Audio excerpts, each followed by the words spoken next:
Պատմական։ Այսպես էր անվանել Գուգարաց թեմի այդ ժամանակվա առաջնորդ, այսօր արդեն երջանկահիշատակ Սեպուհ arczepiskopos Չուլջյանը Լեռնահովիտի Սուրբ Ստեփանոս նախավկա եկեղեցու վերահոսման արարողությունը, որը տեղի էր ունեցել 2016 թվականին եւ հենց Սրբազանի ձեռամբ։ Սիրելի հայրիկ,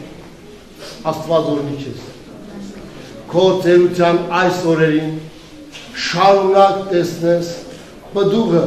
այն բանիկների, որ քո որդիներն ու քո թոռները ցանում են։ Մինչ այդ եկեղեցին չէր գործում։ Այն վերակառուցվել է Սարգիս Կարապետյանի նախաձեռնությամբ, թոռան Վահե Կարապետյանի ու Կարապետյան ընտանիքի ֆինանսավորմամբ։ Բարերարները երբեք չեն խզել կապը ծննդավայրի, իրենց փոքրիկ հայրենիք Տաշիրի ու Լորվա տարածաշրջանի հետ, եւ սիրով ու նվիրումով են ստանձնել խոնարհված սրբավայրերի վերականգնումը։ Աստվածահաճո բազում գործերի տակ իրենք ունեն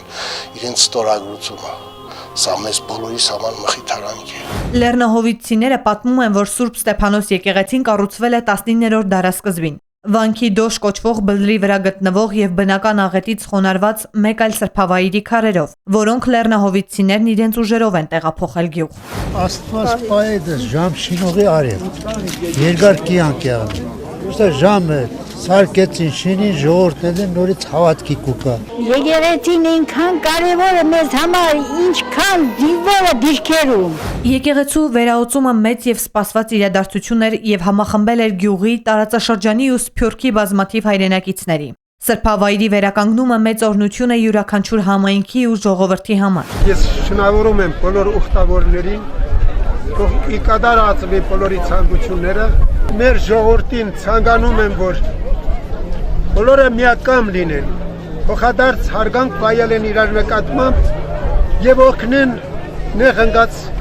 հասարակության անդամին։ Ես իմ երախտագիտությունն եմ հայտնում Կարապետյան ընտանիքին, հանձին իրենց հայրիկի, տղաները մշտապես հավատարիմ են մնացել հոգեվոր ազգային ու եկեղեցական կյանքին։ Եվ ասեմ, որ ընդհանուր նրանց զավակներն իրենց հերթին աջակցում են մեր Գուգարաց թեմի ծրագրերին, նաև քահանաների աջակցության ֆոնդին։ Սրբազան հայրը օրհնել եւ երախտիկի գիրը հանձնել Սարգիս Կարապետյանին այդ մեծ բարերարությունը ստանձնելու, հոգեվոր արժեքներով առաջնորդվելու եւ դրանք սերունդներին փոխանցելու համար։